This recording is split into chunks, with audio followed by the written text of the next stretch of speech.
Yeah, and you talk about the diversity in Florida among the Latino community. I remember in 2016 when I started thinking that Donald Trump had a chance of winning Florida was when I talked to Cuban American friends in Miami, a lot of Cuban American friends in Miami-Dade County, who said, "Yeah, a lot of Cuban Americans are going to be voting for Donald Trump in 16, and then in 18."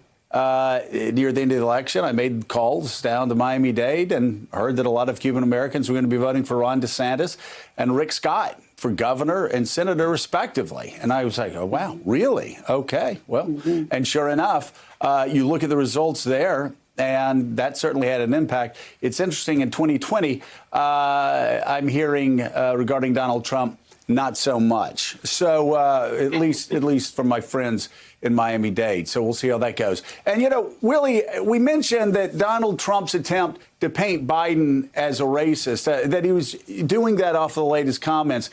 But we've been talking about this for a while on this show, that Donald Trump, unfortunately for his campaign, can't take Biden on so many issues because it always opens Donald Trump himself up to a more severe counterattack. Like, OK, let's just take the issue of racism. He's a Mexican. We're building a wall between here and Mexico. The answer is he is giving us very unfair rulings. Donald J. Trump is calling for a total and complete shutdown of Muslims entering the United States. But Trump comes along and said, birth certificate. He gave a birth certificate. Whether or not that was a real certificate, because a lot of people question it, I certainly question it. Look at my African American over here. Look at him.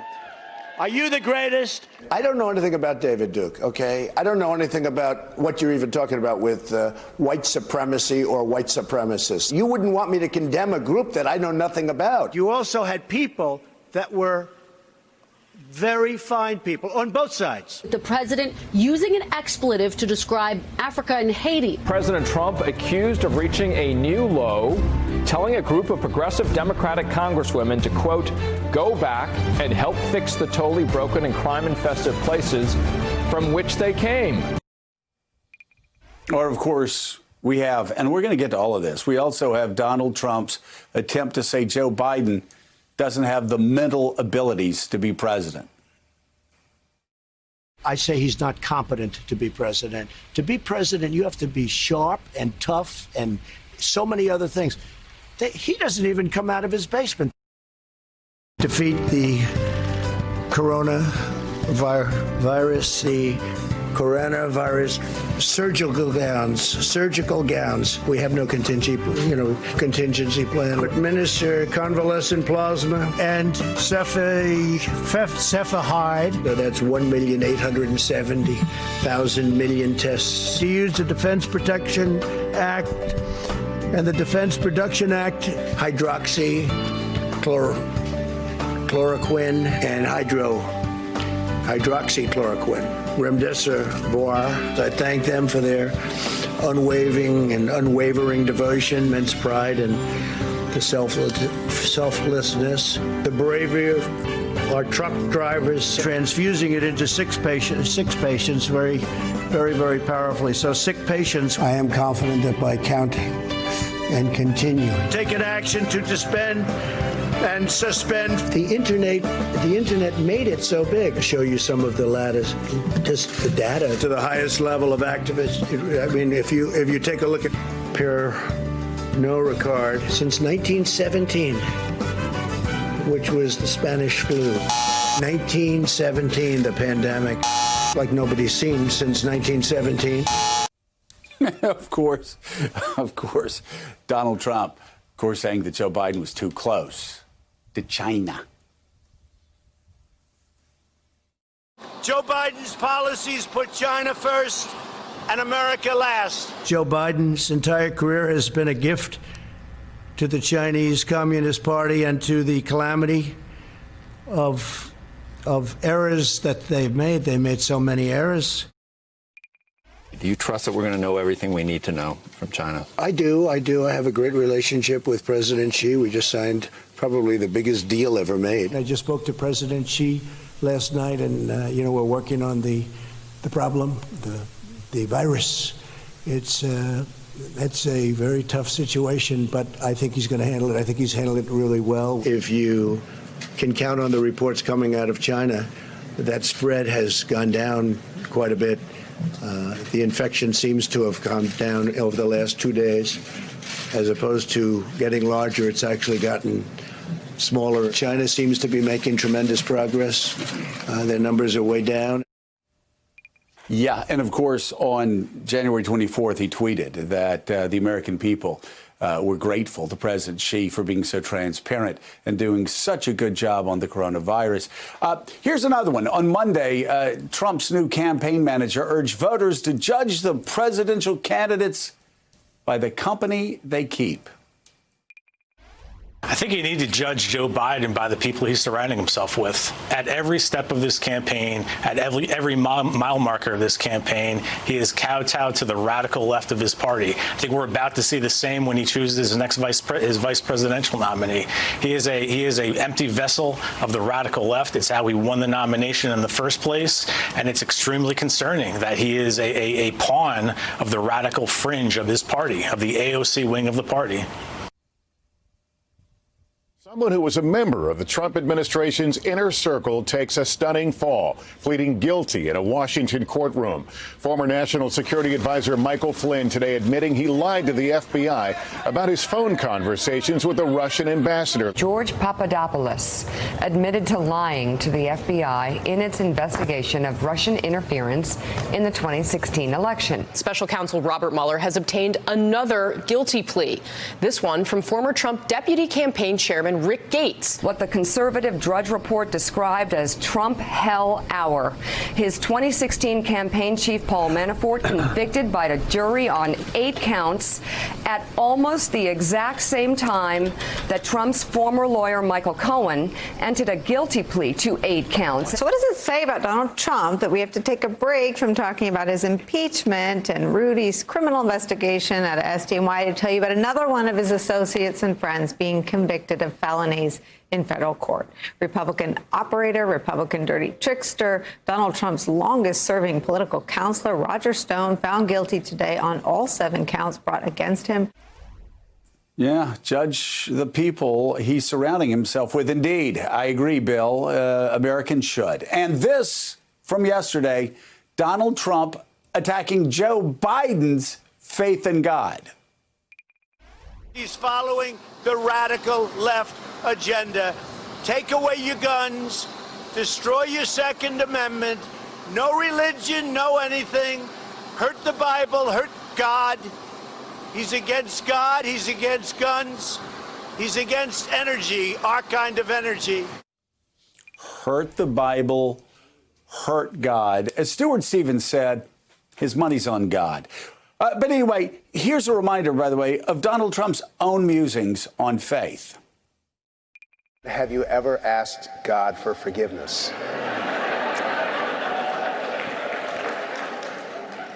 I'm not sure I have. I just go and try and do a better job from there. I don't think so. I think if I do something wrong, I think I just try and make it right. I don't bring God into that picture. I don't. You know, when I talk about the Bible, it's very personal, so I don't want to get into verses. I don't want to get into...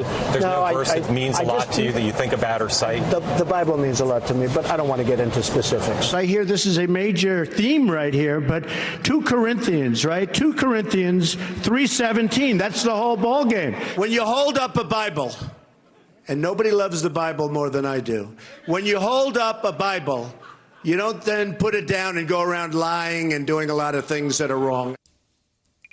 Yeah, and of course, in the latest example of the president's show of faith, he ordered the clearing of peaceful protesters from Washington, D.C.'s Lafayette Park on June 1st in order to take this photo up, holding a Bible in front of St. John's Episcopal Church upside down. And as Senator Lankford said, I've grown up in the church and I've never seen anybody hold a Bible that way. There's so much to talk about here. John Meacham, I guess we'll begin with you on the faith aspect of it. Here's a man who, again, by all outward appearances. I'm not judging his faith. I'm just judging the outward appearances and the things that he says and the things that he does. And of course, his claim that he's never asked God for forgiveness. Anybody that knows anything, has been to Sunday school for more than 10 minutes, knows the central tenet of the faith is that you are a Christian when you ask Jesus for forgiveness. But you also go through all the things he said, including yesterday, saying that he hated, that Joe Biden hated the Bible and hated religion. And as a Catholic Jesuit, editor of America Magazine said, that is very typical anti-Catholicism. And this is what Matt Malone said. For what it's worth, the charge that a Catholic hates the Bible or is ignorant of Scripture is classic form of anti-Catholic bigotry, which is still very much in vogue. And there's no doubt that Donald Trump exhibited anti-Catholic bigotry when he was attacking Joe Biden yesterday for, quote, hating the Bible. The president, the incumbent president of the United States, has no idea what he's talking about. And not that that's a news flash, but look at the triptych of thoughts there. Joe Biden is against God, against the Bible, it's four things really, against guns, and against energy. So just let's parse that sentence for a second. God, the Bible, guns, and energy. What's a place in the country where those four factors, religion, Scripture, guns, and energy, might be important? Might it be red states that are being ravaged by the coronavirus that the President of the United States has singularly failed to address with a comprehensive national plan, which is one of the few reasons we have a federal government, which is to coordinate responses in the face of emergency? So I don't even take it seriously as a critique of Vice President Biden. It's just, I hesitate even for us to spend much time talking about the substance of that charge, because it's not a charge. His mouth is moving. That's the only thing you know. I don't know that it's connected to his brain, he's just trying to hold on to power. And that's the fundamental thing. He has amassed power through, you showed it a second ago, through racist appeals. He's held on to it by appealing to the worst impulses in the American character: nativism, racism, extremism, isolationism, all the things that have held us back in the past, not the things that have pushed us forward. And that's the fundamental question of the election. And we can talk about what Joe Biden says on Zoom and whatever passing attack comes to the president's mind. But presidential elections don't always give us as stark a choice as this one does. And I don't think that's a partisan point. I think that any rational person looking at this race clinically sees that we have a pretty clear decision here. Do we want to restore a conversation that defined the country for 70, 80 years, which was an argumentative one, often a corrosive one, always a ferocious one, between the world view represented in many ways by Franklin Roosevelt, and at the other 35-yard line, I'd say you have the worldview represented by Ronald Reagan. And every president from the New Deal through President Obama governed on this field. And they would be, sometimes they'd be over here, sometimes they'd be over there, sometimes they get it wrong, sometimes they get it right. But that was a coherent field. That was the American consensus. The American consensus is what we're going to argue about. What's so disruptive and fundamentally corrosive about President Trump is he invents things for us to argue about. He electively goes out and finds them. On the religious question, look, America, as we've been talking about for several months, has gotten a whole lot wrong about our sense of identity and our sense of inclusion and who has equal access to justice and to fairness and equality. One thing we have largely gotten right is religious liberty. And as George Washington said in 1790, the point of the American experiment is that we should give to bigotry no sanction, to persecution no assistance. And he quoted Micah saying, every man should be able to sit under his vine and fig tree, and none should make him afraid. That's one of the best things about us. You start saying people are against God, and you are once again careening off a basic path that we should stay on, which is to and get back on, which is to try to be not only a great country but a good one.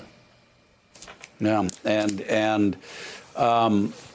you're right. It's not between those 35-yard lines represented by FDR on the left and Ronald Reagan on the right.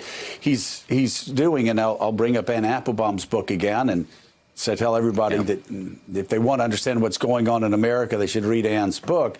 But she discusses Hungary, where Hungary is an example of Orban, who has gained almost absolute power there. He's taken over the press, driven any voices of dissent out of the country for the most part.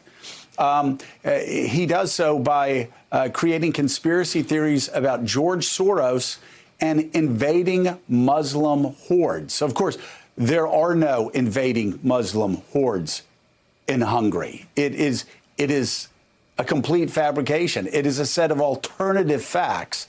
And that is the choice that we have this fall. Donald Trump, day in and day out, creates alternative facts. And those alternative facts are meant to divide us. And Jim Van Dyke. Thanks for checking out MSNBC on YouTube, and make sure you subscribe to stay up to date on the day's biggest stories. And you can click on any of the videos around us to watch more from Morning Joe and MSNBC. Thanks so much for watching.